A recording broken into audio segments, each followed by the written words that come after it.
this is an interesting point, because when you look at people in so-called history, way back, take Leonardo Da Vinci, and another guy followed him in Italy very soon afterwards, just a couple of decades or so, called Giordano Bruno. Da Vinci is remembered by most people as the painter of the Mona Lisa. The man was an absolute technological genius. I mean, I've seen documentaries about him, and he was 500 years ago, where they found his notebooks. Interestingly, one of the biggest collections of Da Vinci's drawings and stuff is at Windsor Castle, and one of his notebooks is owned by Bill Gates. I mean, these people know, you know, about a lot of this stuff, so they just keep it from us. And this documentary took drawings and technical text which he wrote in these notebooks, and they tried to make it, and it worked. Sikorsky, with the development of the helicopters, said that he studied Da Vinci's work on that form of flight, because Da Vinci was obsessed with flying. And the first kind of armored tank type vehicle he drew and designed 500 years ago.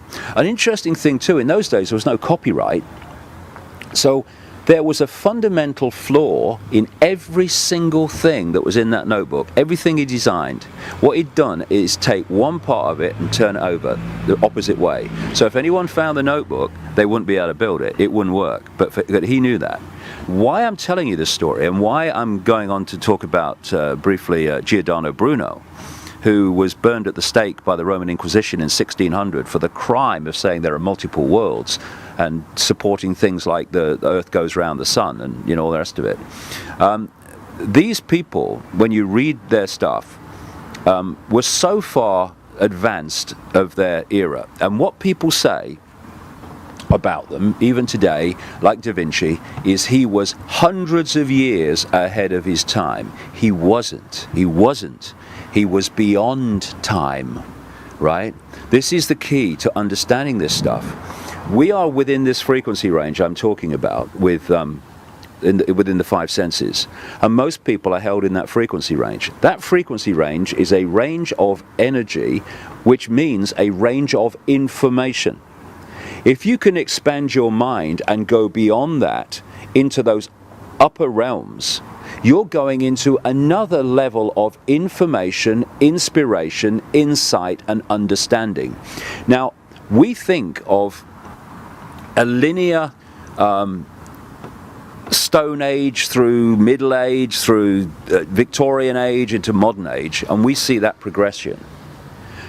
This level of awareness, but that's just a sequence of events within this tiny frequency range. That level of awareness is always there. It has always been there.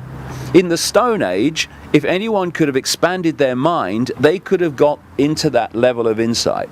And all the people like Da Vinci are doing, and Bruno were doing, is in their era when most people were so suppressed, not least in those days because religion was absolutely squeezing people's sense of perception, they were going into these realms where this knowledge existed.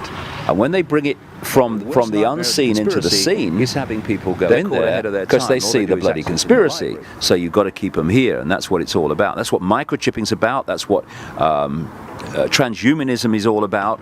It's about fusing microchips and fusing technology with the body to stop it being its true design, which is to be a vehicle for the body to experience this reality, but also allowing consciousness to expand beyond. They want to stop the second bit. That's what the microchip's about, really. I mean, many other things, but certainly that.